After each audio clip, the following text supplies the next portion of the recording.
పక్షి పూజ, పశు పూజ. వాటికి సంవత్సరం అంతా గడ్డి పెడతాం.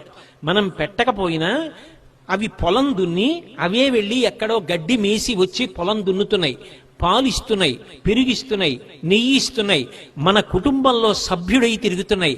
అటువంటి ఆవు పట్ల, ఎద్దు పట్ల, పక్షి పట్ల కృతజ్ఞత చూపిస్తారు. చూపించి వాటికి అలంకారం చేస్తారు. ఇవాళ చప్పటి గడ్డి కాదు, నేను ఏ పాయసాన్నం తిన్నానో పొంగల్ అనేది నీకు పెడతాను, నువ్వు కూడా అదే తినాలని పాయసాన్నం వండుతారు. నువ్వు నా ఇంట్లో సభ్యురాలివి, నా నాగలి మోసావు, నా పొలం దున్నేవు, ఇంత పంటకి కారణం నువ్వు, ధాన్యం బస్తాలు బండిలో వేసి తీసుకొచ్చావు. ఇవాళ ఆవు పాలిచ్చింది, దూడలు పెట్టింది, అవి పెరిగి పెద్దవవుతుంటే ఆనందిస్తున్నాను, నాతో పాటు నువ్వు కూడా భోగం అనుభవించు అని పెడతారు. పటుల పట్ల, పశువుల పట్ల కూడా కృతజ్ఞత ప్రకటించగలిగిన విశాల హృదయమున్న జాతి భారత జాతి. సనాతన ధర్మం అంత గొప్పది. ఆ విశాల హృదయమునకు సాక్షి కనుమ పండుగ.